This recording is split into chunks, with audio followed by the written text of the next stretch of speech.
the Pemberton weather, I mean, again, even after the railroad, you had to remember, these people have no power. At the best, they had kerosene lamps. They had roads which were frequently flooded.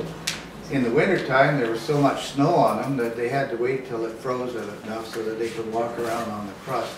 So communication and travel was extremely limited. So if and when there were schools, they would have, you know, it would be a neighborhood school. They would set it up where there was a sufficient population of young children to teach. So this is why the one-room schools sprang up, simply because transportation was not an issue, because there wasn't any. They had to be able to walk to school, and schools were in the population centers. There was one up the valley, there was one at Spetch, and there was another one out, I think there was one in Pemberton somewhere later on.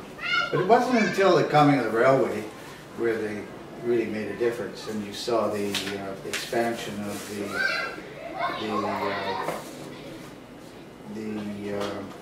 road network, which enabled them to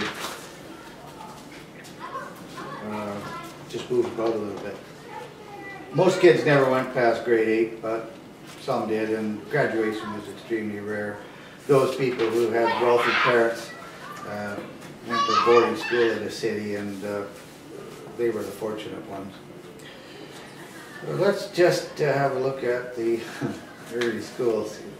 In 1922, they built there was a work party in Birken, and the men got together and they put together a one-room school. Now that's the building now that's, I think, their tiny little log community hall. So that was the first school.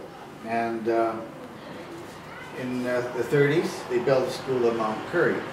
Bill Spetch had a little place there at Spetch Siding that they were operating, but they weren't really schools as we think of them. You know, they were one-roomers, and they just did the basic job.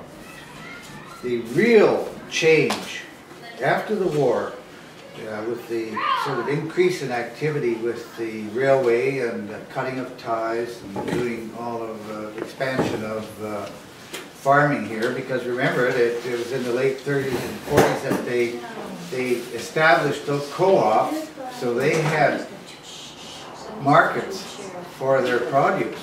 Well, this brought people in here, increased the farming density, and of course, there also increased the school population density, because more families, more children.